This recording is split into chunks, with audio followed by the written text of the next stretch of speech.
Hi guys, Ray here with my day 12 check-in, day 12 of my breatharian journey to a food-free lifestyle. It's Wednesday, July 13th, and today is day 12 of my process, day 3 of the 25% juice slash water fast. So that's no food for 10 days, and I'm not the least bit hungry, so this is pretty amazing. First 7 days, no food or water, as you know. That was a dry fast. Now, next 7 days, I'm allowed water and 25% juice. First day, I just went plain water because of how I got sick from the juice the first time I tried this, which was orange juice. So the first day was water. The next day, and subsequently, since I've been doing cranberry juice. 25% diluted, maybe even less. I'm not like doing precise measurements. I'm just eyeballing it, and it just gives the water a little flavor when I just get, you know, bored of the water flavor or absence of flavor. Actually, water does have a flavor. Uh, so, um, uh, my generally speaking, my energy is pretty good, although uh, it, it it fluctuates. There's some days I'm just full of energy. I don't even sleep. I'm up all night, not from insomnia, but just because I'm wide awake and full of energy. Get a lot of work done. Yesterday, though, I was really dragging. I was really tired, and I fell asleep and didn't wake up until after midnight, uh, which is why there was no video last night. Sorry about that. Thanks for your support. Thanks for the donations. Really appreciate it. If you like these videos, you can, click like, click subscribe, click the bell icon if you want to get a pop-up notification whenever I post something new on the channel. Um, let's see. But yeah, right now I feel pretty good. 10 days no food, not the least bit hungry. And I think it's like a shift of perception around what is possible, what reality is. If you have the perception that you have to eat food or you will die, that's what you're going to create in your reality. That's what's going to arise in your field, in your perception of reality. And what we're learning from modern science is that perception is very malleable, and it's more to do with what's going on in here than it is with what's going on out in the world. I used to always think that it was just sort of like a filtering process. Like you look at something and you filter it through your ideas and your concepts, your past experiences. So maybe you don't see it exactly as it really is. You see it shaded this way or that way, positive or towards the positive or towards the negative based on your past experiences. But I'm starting to come to the conclusion that it's not a filter. It's like a wholesale projector. You're creating it. You're actually creating it. So, like for example, the modern science, we've got Dr. Bruce Lipton, who's telling us that your cells have receptors on the outside that receive a signal. Your cells on the outside, the outside surface, have receptors that receive a consciousness signal being broadcast from out there somewhere. So it's basically you are out there broadcasting yourself to your body from the outside in. We've got mainstream neuroscientists who are telling us that they've run experiments where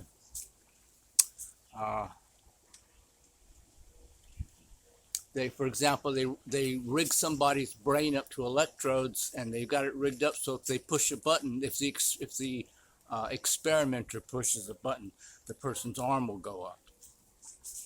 But the test subject doesn't know this. So their arm goes up, and they, technically, they have no idea why. But that doesn't last long. What happens is the egoic conditioned mind comes in with a story, because you can't accept that your arm just went up for no reason. So your brain, triggered electrically by the electrodes they've wired up to you, makes your arm go up. It's like a basic motor neuro response, right? But then later, your mind comes in, your ego, your conditioned thinking, and creates a story explaining why your arm went up. So they'll ask the person, "Why did you raise your arm?"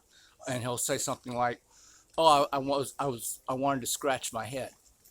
And then they'll point out to him, "Well, but you didn't scratch your head. You just put your arm down." He says, "Yeah, I changed my mind. I thought it was itching, but it wasn't." And he fully believes that, because his ego, his thinking mind, has created a story in his head, because that's basically all that your ego is. It's the storyteller in your head. It creates stories for you to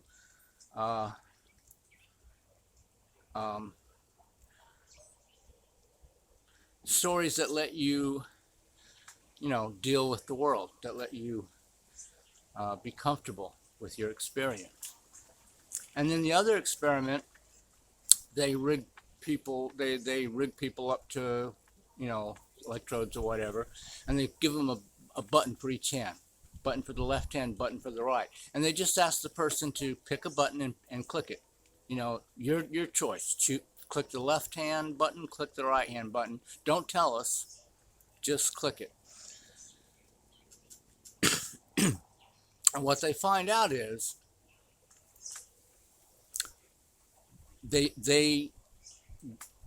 get the signals that indicate that the person is going to click one or the other. Let's say left, just keep it simple. They get an indicator, the neurons are firing, they can tell the brain is getting ready to press the left button. But the person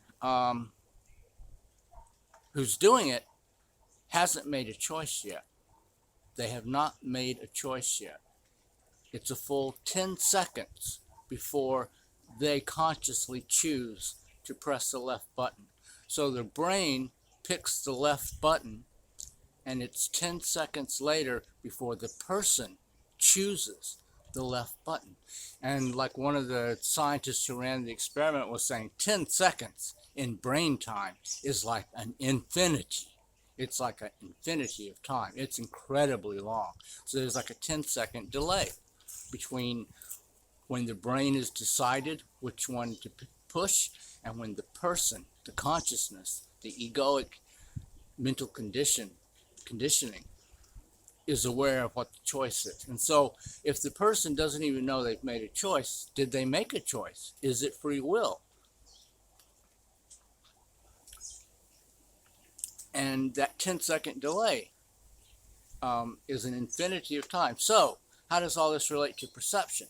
Well, when you see something, when something arises in your perception, and it could be environment, a thing, situation, a person, an emotional thing, somebody's not happy with you, all that initial sense impression that your brain receives, there's a long delay before you process the perception as you run it through the filter. And that filter is controlled by your past thoughts. And really, all of your past thoughts, whatever you see right now, is a projection of your thinking from the past.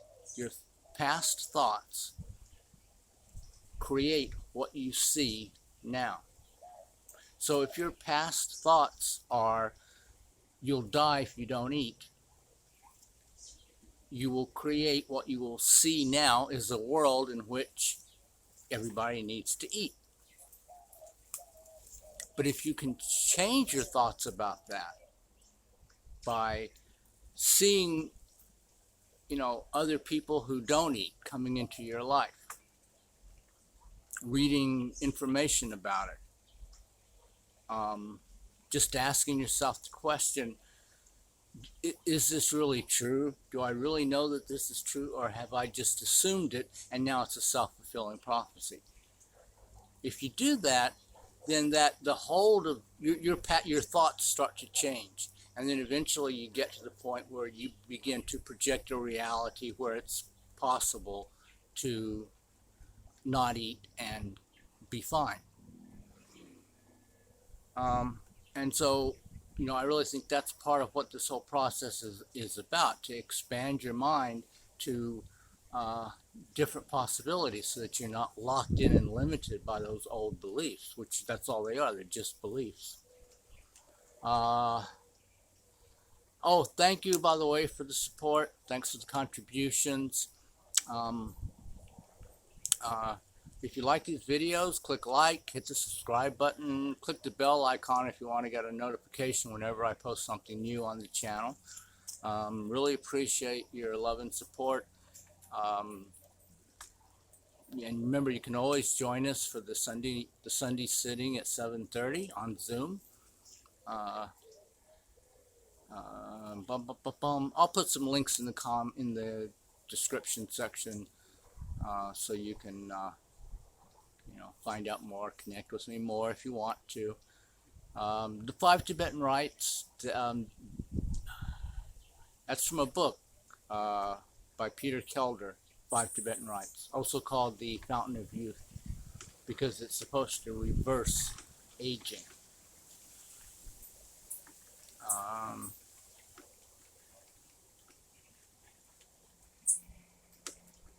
So yeah, just